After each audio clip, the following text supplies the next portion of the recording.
usually get the same 15 or 20 people here, which is great, but it's also great to see a lot of new faces, and I think that's a tribute to Lon and some of the energy that he's building.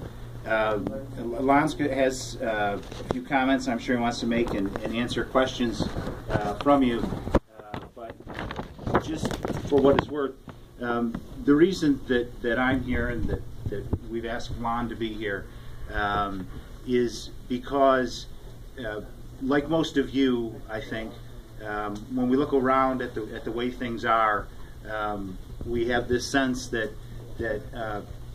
things just aren't right.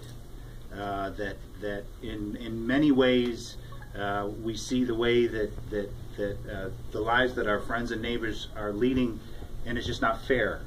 And we think that we ought to have something different from our government, that we're entitled to something different than our government, from our government, and that the only way we're going to get that is by getting together and changing our government.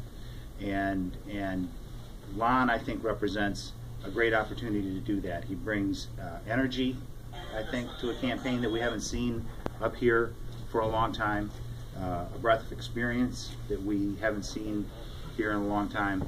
And I'm just really pleased to have him here and really pleased to be able to support him. Lon? Well, thank you. I want to first off thank all of you for being here tonight. This is really a testament to, I think, all of the UP and the Northern Michigan's desire for change. We've got to create in Northern Michigan and a UP where our children and our grandchildren can stay and succeed. I want to thank all of you for hearing me out and ask each of you to be a part of this campaign. But before we start, I also want to thank and point out Brian Spangle, our campaign manager, and Nancy. Thank you and David, where's David? Is he around? Downstairs. Thank you for organizing it, and Dan, thanks again for hosting us. And I couldn't do this without my wife, Juliana Smith. Thank you. Look, work hard and play by the rules and never give up. Those are the lessons and values I learned from a family with 5 generations of Northern Michigan history. Those are the lessons and values that I learned that saw me through a life of achieving. I was one of the first in my family to graduate from college.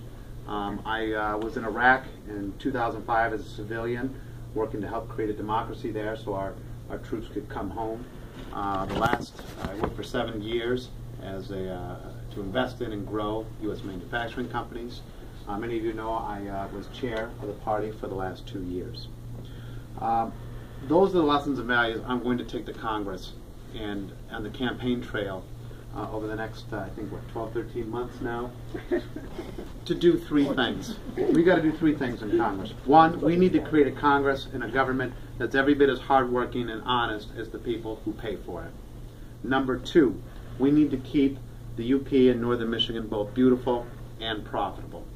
We can strike that balance. And last but not least, we need to create a UP and a Northern Michigan where our families can stay and succeed.